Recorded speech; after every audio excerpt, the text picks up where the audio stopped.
So yung mga ka-adventure, magandang hapon. Welcome ulit sa vlog ko. I-quick review ko lang tong aking bagong biling DJI Osmo Action 5 Pro.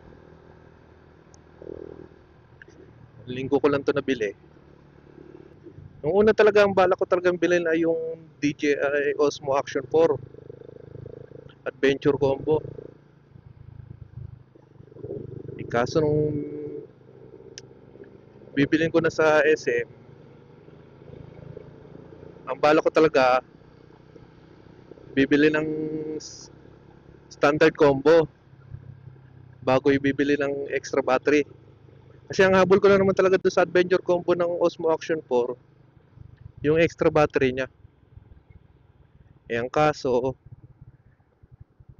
hindi available yung standard combo ng Osmo Action 4. Nagkakaubusan daw. Nag-isip-isip muna ako. Napag-isipan ko, kung bibili ako ng adventure combo ng Osmo Action 4, mag-Action 5 Pro na lang ako. Total yung presyo nitong standard combo tsaka yung adventure combo ng Osmo Action 4 ay magkadikit lang.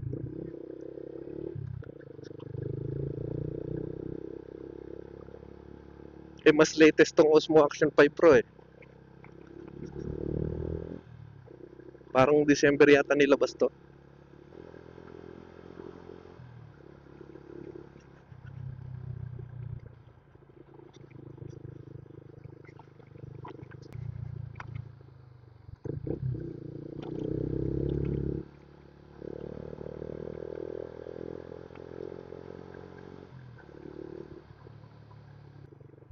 Sana malinaw yung boses ko. Gamit ko kasing mic, yung gamit kong mic sa SJ cam ko dati. Ginamitan ko lang siya ng adapter. Ang adapter kasi ng mic na gamit ko dito, yung unang binili kong adapter sa pang SJ cam sana. Kaso hindi naman compatible doon sa SJ6 Pro ko. Nung nabili ko tong Osmo Action 5 Pro, sinubukan ko yung adapter, yung unang bili ko. Buti na lang, gumana dito. Hindi nagamit ko pa rin yung dati kong mic. Hindi ko muna kailangan bumili ng mic mini. Mic mini sana bala kong bilhin eh. Walang available, nagkakaubusan dito. Naka-sale ngayon eh. Mas maganda sana yun para wala nang paikot-ikot na wear dito sa camera ko. Medyo mababa kasi itong wear ng mic na gamit ko eh. Nag-iisip din ako dati kung anong bibiling ko na maganda action cam, kung GoPro ba o itong DJI. Dati talaga alam ko lang na maganda action camera ay GoPro. Tapos sa panonood ko sa YouTube, nalaman ko na meron din palang action cam ng DJI. Malabasan na agad ng mga bata. Anong oras pa lang? Alas 3 pa lang. Mga pang umaga siguro rin. Isa pa sa nagustuhan ko dito sa Osmo Action 5 Pro, kaya ko rin to mas pinili kaysa doon sa Osmo Action 4. Gawa nung ultra low light niya. Mas maganda kasi sa low light to kaysa doon sa Action 4. Meron kasi itong feature na ultra low light eh. Mamaya, tatry ko rin mag shot ng panggabi. Tignan ko kung gaano kaganda sa gabi tong camera na to. Nagamit ko na ito pang video sa sa Tagaytay. Yung Cafero, Taal. Medyo maliwanag naman yung Cafero Taal eh, kaya maganda yung kuha ng camera. Hindi ko pa siya nasubukan doon sa talagang kakunti lang ang ilaw. Mamaya subukan ko. Medyo madilim-dilim naman dito sa amin eh.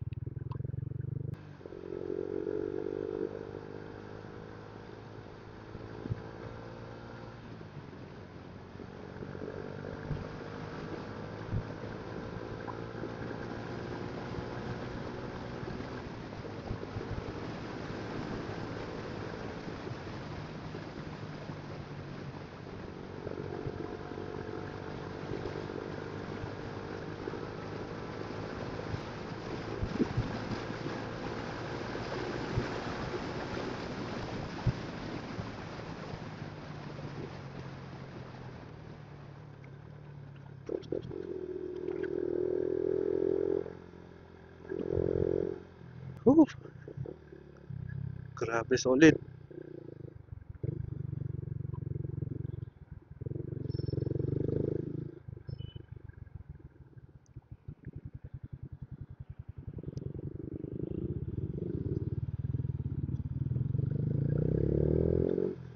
Ganda nga rin pala stabilization nitong DJI. Ang tawag nga pala na stabilization dito sa DJI yung Rocksteady. Dalawang klase Rocksteady nito eh, Rocksteady tsaka Rocksteady Plus. Pero sa pagkalikot-kalikot ko, parang mas gusto ko yung Rocksteady lang kaysa sa Rocksteady Plus. Kasi sa Rocksteady Plus, medyo naka-crop or naka-zoom ng onti yung camera kahit na ultra wide. Eh halos parehas lang naman ang performance yung Rocksteady tsaka Rocksteady Plus. Kaya dito na ako sa Rocksteady. At least gamit na gamit pa rin yung ultra wide niya.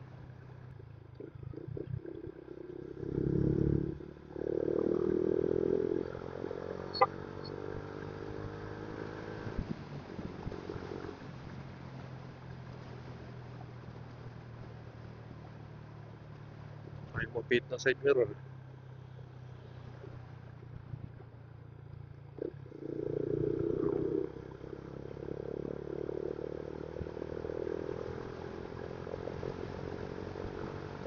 Iikot lang ako. Kasi nga, pa-stroll-stroll lang. Hindi makapag-rides eh. Panay ang ulan dito. Buti nga't maganda-ganda ng panahon ngayon. Sana next week, ganito rin. Para at least medyo makagala-gala. Nga pala, kagandahan din dito sa DJI. Waterproof siya. Hindi ko lang alam kung up to 20 meters or 30 meters siya pwede ilubog nang walang case. Basta lang ko nandun around 20 to 30 meters. Pwede siya ilubog na sa tubig ng walang case. Tapos kung lalagyan mo naman siya ng case, alam ko up to 60 meters pwede ilubog, gano'n. Basta siguraduhin niyo na nakaselyo yung mga sarahan nitong camera. Tsaka yung mismong lens ng camera. Ito kasi yung lens ito, yung lens cover, pwede palitan to kapag kunwari nagasgas yung lens mo, pwede siya palitan ng instant. Hindi hassle.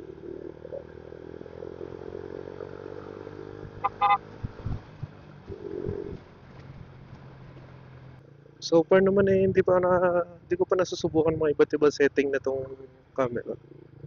Hindi pa kasi dumadating yung ND filter na in-order ko eh. Para sana matry ko yung mga cinematic shot na itong Osmo Action 5 Pro. Pag kasi kinalikot mo yung ISO tsaka shutter speed nito,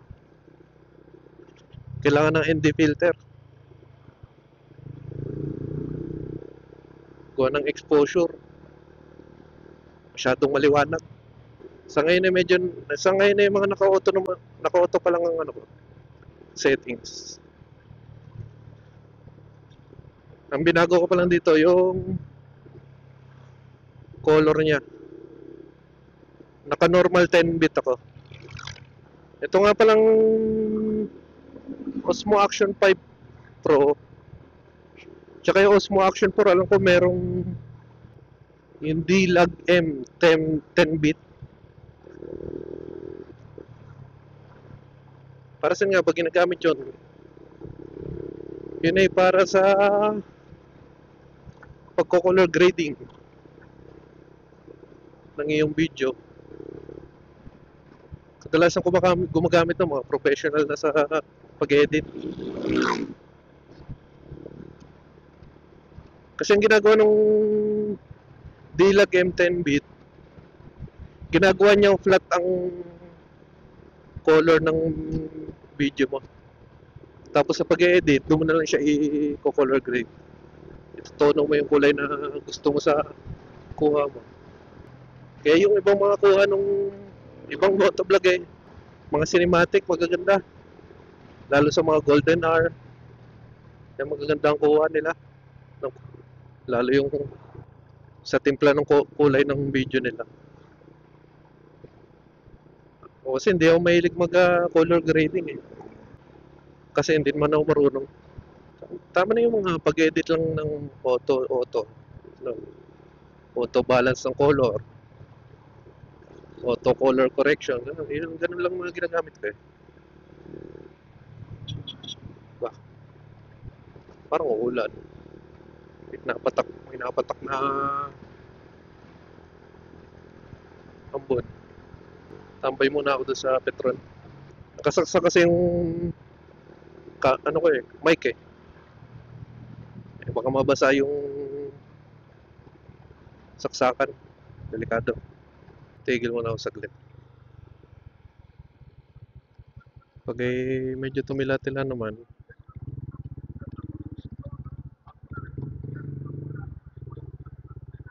tsaka tutuloy pababa. Hindi naman pala lumalakas ang ulan.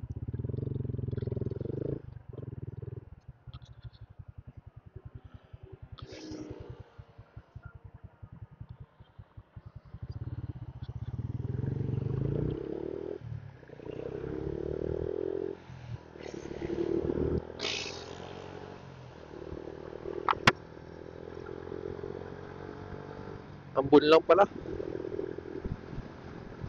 Hindi naman pala lalakas. Tuloy lang dito.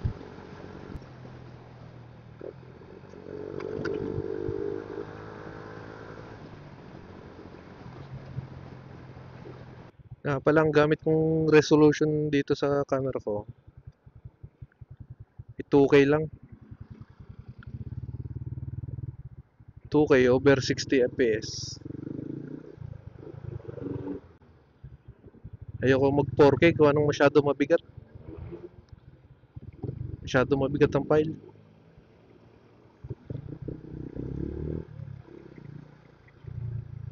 Bihira lang naman ang mga nanonood ng 4K. 2K nga, parang medyo bihira lang rin ang 2K na may nanonood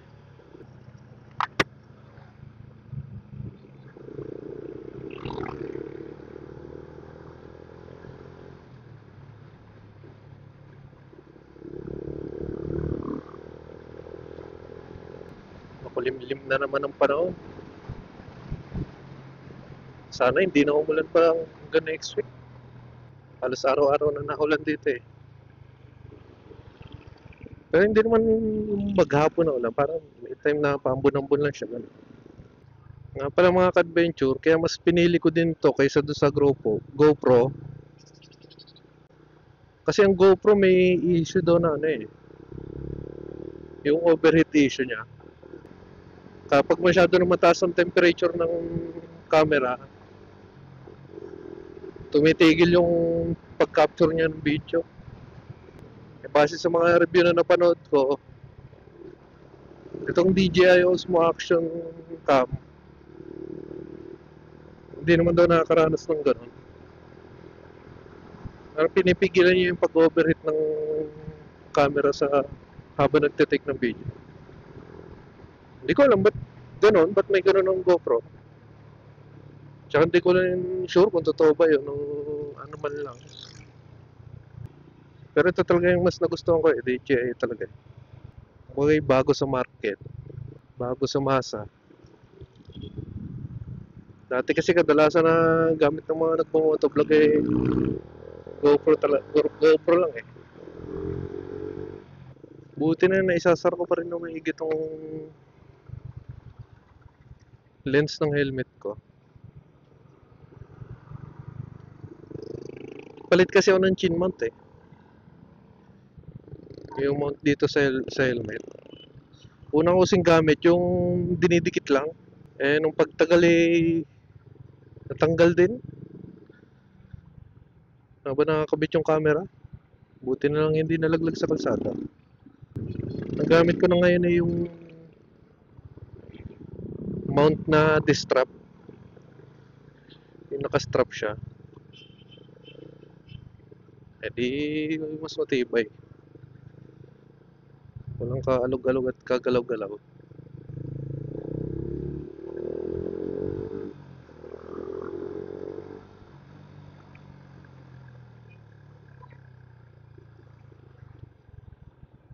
Nakakamiss na rin mag-ride sa malayo. Sana makapag-ride ulit ng malayo. Nakaraan kasi hindi natuloy yung punta namin na yung Kamay ni Jesus sa Lukban.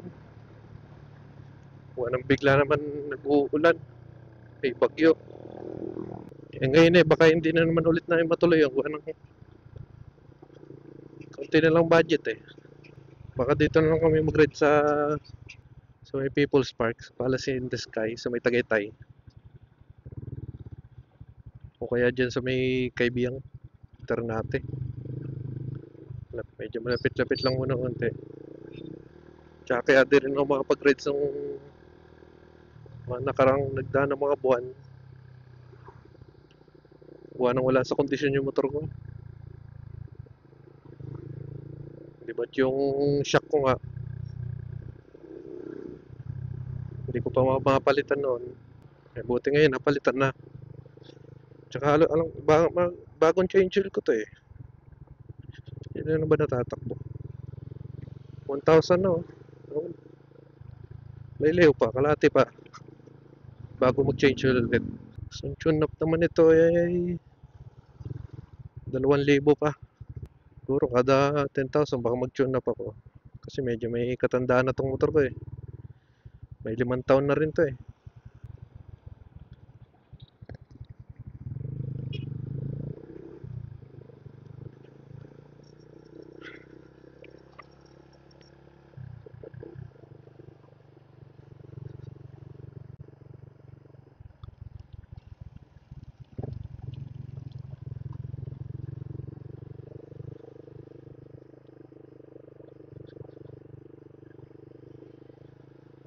Kapitolyo, Cavite. So yun mga ka-adventure. Ngayon naman, i-testing natin siya sa low light. Ganun pa rin yung settings ko. Hindi naka-on yung ultra low light niya. Ang binago ko lang sa settings ko yung white balance niya, ginawa kong 4.5. Kaya sa daylight naka 5.6 yun So ganito naman siya pag low light.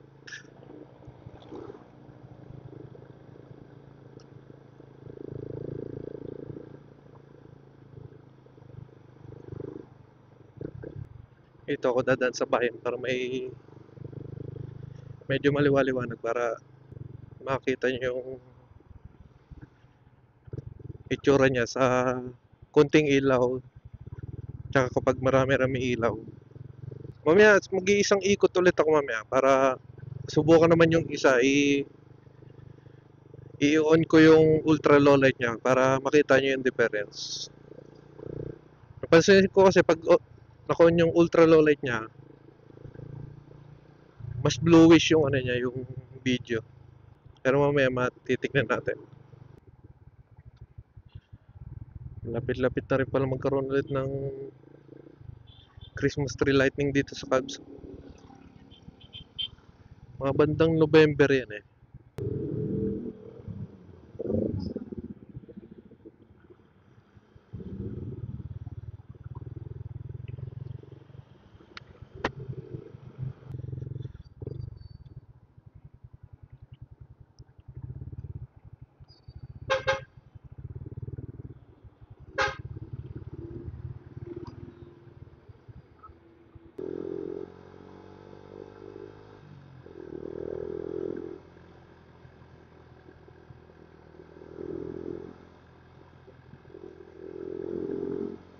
Dito medyo madilim.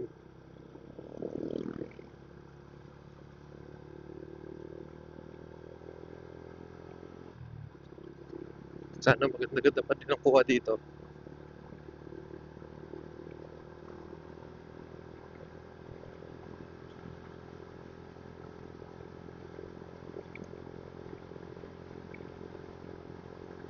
Dilim dito. Napakadilim dito.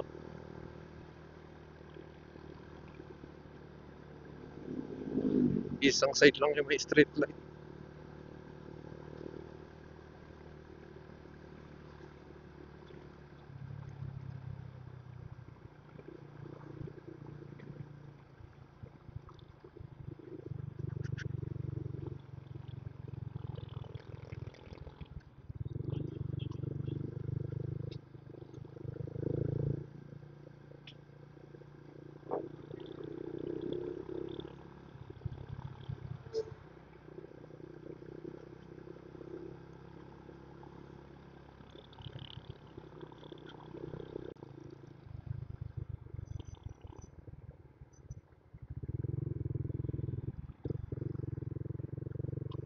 Yan, dito maganda-ganda eh. Marami street light dito.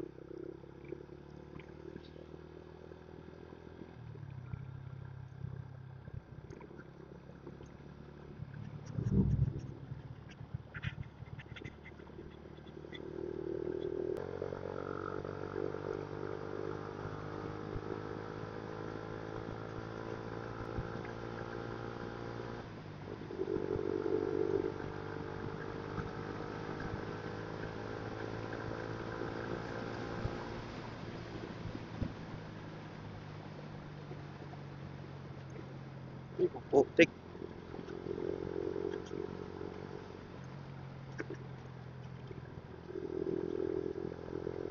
Meron kasi mga nag-aakot ng lupa dyan eh.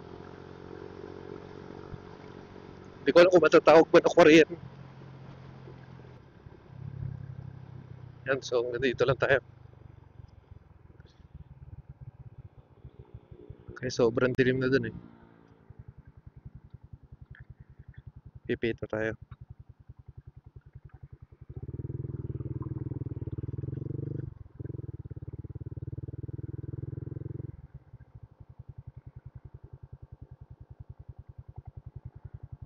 So ayan mga ka-adventure. Subukan na naman natin ngayon ang kanyang ultra low light o ang kanyang super night kung tawagin. Wala akong binago sa settings niya. Pagtingin ko sa settings, naka-manual yung exposure tsaka yung white balance niya. So wala akong binago talaga dito sa settings niya. Sana mas maganda po.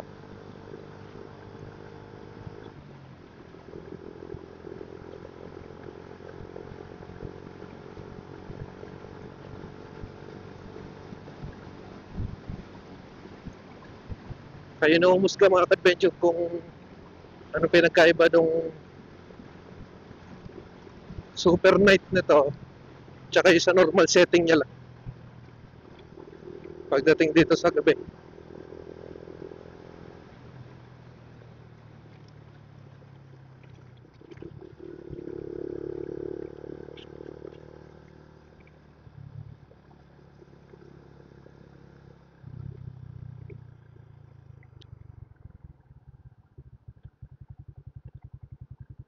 Tuloy tayo daan. Bayan.